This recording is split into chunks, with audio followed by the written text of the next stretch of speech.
Okay. Sort of take a step away from the actual shows itself. What's your sort of training and split look like? Are you mapped out pen and paper on everything? Yeah, I used to kind of train like more like a volume, kind of like split up every body part, and then now it's more like I'll do like a progressive overload approach where each week I'm trying to either beat my set from the week before, or I'm trying to put more time under tension maybe, or I'm trying to beat the reps from the week before. So I still do like a back day, a leg day, a push pull day, and a hamstring day. But I'm always trying to make sure I beat my progression from the week before. So I log everything now. Okay, and then those days, are they the same day every week? Yeah, I don't change my training like very often. So I don't have like a week. Like this is week one. Like I'll just do. I might have like a back fitness day on a Monday, and then the next week it'll fall like on a Wednesday. But as far as like training goes, like I don't change my training very often. I could do the same training for a year and still progressively get better.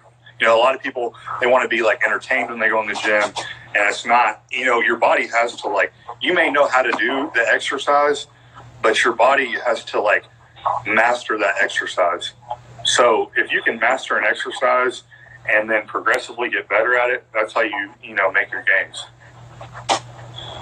Okay, I can tell that you definitely feel passionate about that. Where with online clients, how can you sort of check in on that or adhere to that on your clients' end? Well, I like going back to like, I feel like a lot of people kind of like get into this like, where they read online, they're like, oh, the body's going to get like used to the training. They're, your body's going to adapt to it. And I got to kind of, nail that in their head that that's not how it works. If you go in and you have went maximum effort on 225 pounds and you're trying to hit 10 reps. So you hit 10 reps, 225, that's all you had in the tank. Well, the next week you go in and you can do 230 for 10 reps. That's beating the week before, and that's, there's no reason to change anything. So it's hard to nail that into people's heads, and it takes a while for people to get used to it or understand it. But once they do, they're like, man, I'm seeing these changes every week. Okay. I wanted to ask you a little bit about your clients, if you recommend different exercises for different classes typically, or is it just mainly prescribed on people's weak body parts? Yeah. Do you think there is a certain exercise for each class? Is there something that defines it? Not necessarily an exercise, but like, hitting a body part more frequently. Like, for example, like a men's physique guy, they want a wide back and they want cap shoulders and a big upper chest. And that's a staple in men's physique. So they may hit chest, delts, and width more frequently than, a bodybuilder will, if that makes sense. So I kind of, do each division differently, but not necessarily different exercises, but just different frequency of hitting a body part.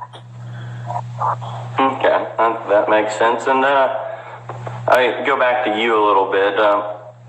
How's your diet looking right now? And if you could briefly describe that, what's that like? So it's being 12 weeks out. It's obviously, I'm on the lower end of carbs for me, but our kind of approach is going to be, dial it in early, and then, when we're ready early, push the food up and let myself grow into the show.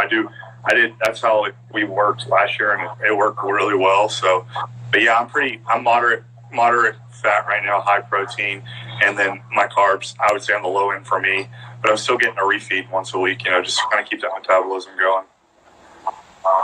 Okay, and is that something you employ with your clients as well, where you're trying to get them ready ahead of time and then sort of build it back up a little bit? Yeah, in a perfect world, that would be what I would like to do, is get everyone ready early and then push. But, I mean, there's going to be people that are ready like the last minute. It's just some people just are more stubborn than others. But in the perfect world, yeah, I'd like to get everyone ready early. Okay. So back to you. After the Arnold, do you feel like you were in a stage where you were starting to build back up for the Border Clash, or did you have to do a little bit of a build and cut or something? Yeah, after the Arnold, where my conditioning was ready. So I mean, I was after the Arnold, where my conditioning was ready. So I mean, I was good to go. So my metabolism was rolling so hard that I think we dropped my cardio down to I was eventually doing 15-20 minutes, and I was eating double. I was getting 2 refeeds a week. So, once you're able to add that food back, you're actually able to grow and, get a more of a fullness for your next show, Okay, and then is that something that you do with your clients if they're doing multiple shows a year, where you'll try to keep a similar scheme going? Right. I mean, if the show is a week apart, then no, obviously, there's really not enough time to do it.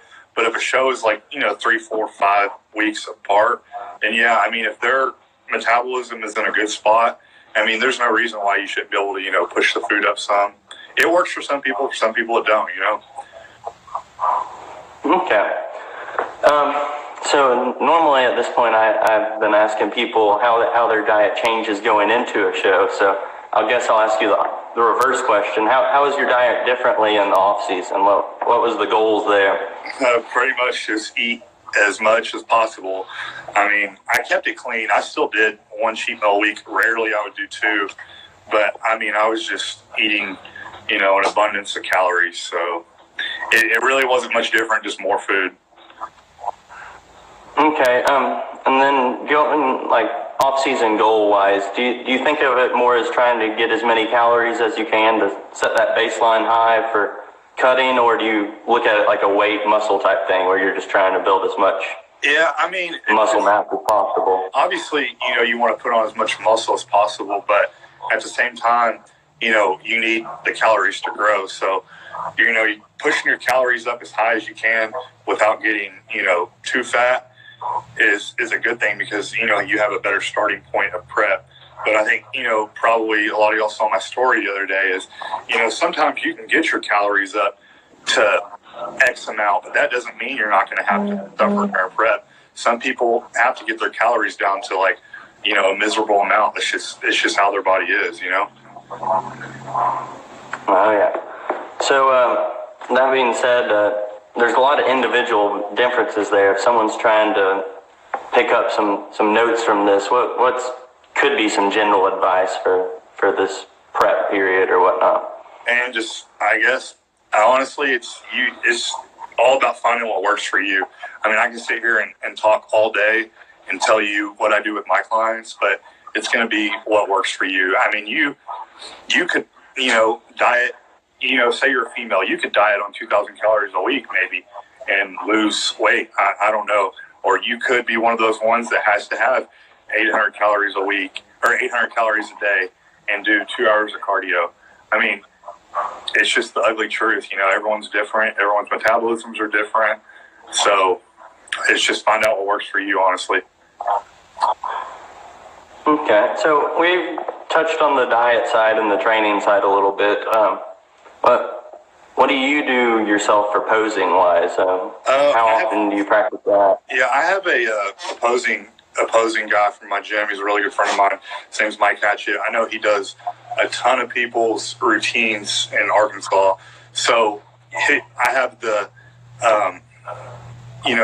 I'm lucky to have him actually at my gym. So, we work out around the same times. Be like, hey, Mike, you mind not looking at me, so we'll go to the back. He'll look at me, tweak my poses, and then he does all my routines. So, he's great.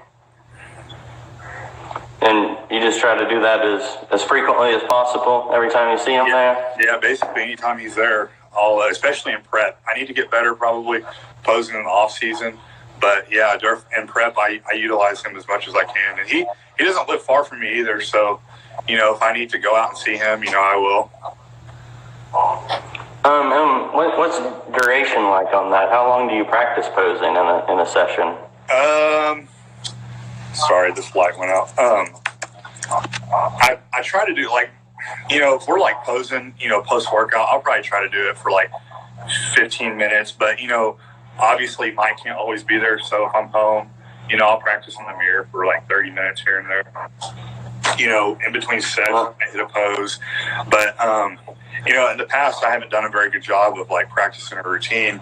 So I'm making it my goal this year to perfect the routine and make sure it's perfect. Okay. So,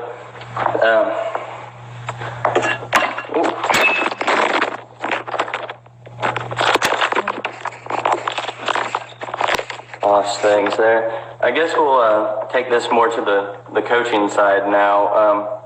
How did you start up your Prestige Physiques?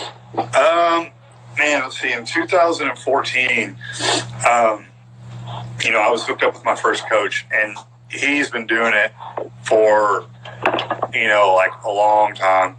And he would basically, I would fly out to him. He lives in Tampa, and he would, I was like, man, I'd love to do what you do. And he kind of put me through, he would pull up his client photos and make me break them down and be like, now, what's the difference between her check-in this week and her check-in from last week? And what would you do and why? And so we kind of just go through it and just, pick it apart, and then until I had it perfected. And he was like, man, he's like, I'm going to be honest. He's like, I think you can do this, long term. You have the eye for it. And so I started learning. I got more resources. I have resources in my pocket that are a lot of other great coaches that I know that I can just, bounce ideas off of. And so I think that's helped me. But yeah, basically when I was ready to start coaching in let's say 2015, I took on a client here and there. And as the years have went on, it's just kind of grown. So do you have any advice for other trainers out there building their client base and whatnot? I would make sure you know what you're getting into. I'm passionate about it, and you'll probably see me post about it. Don't just do a show and think, I got myself in shape, so I can get Debbie down the road in shape because I got in shape. You gotta realize that there's more to it. There's there's hormones you have to worry about. There's different body types. You just gotta know what you're getting yourself into. Don't rush into it. Don't get on bodybuilding.com and research prep coach. Learn from people that are doing it, and kind of practice on yourself, maybe in the off season, and just practice. So you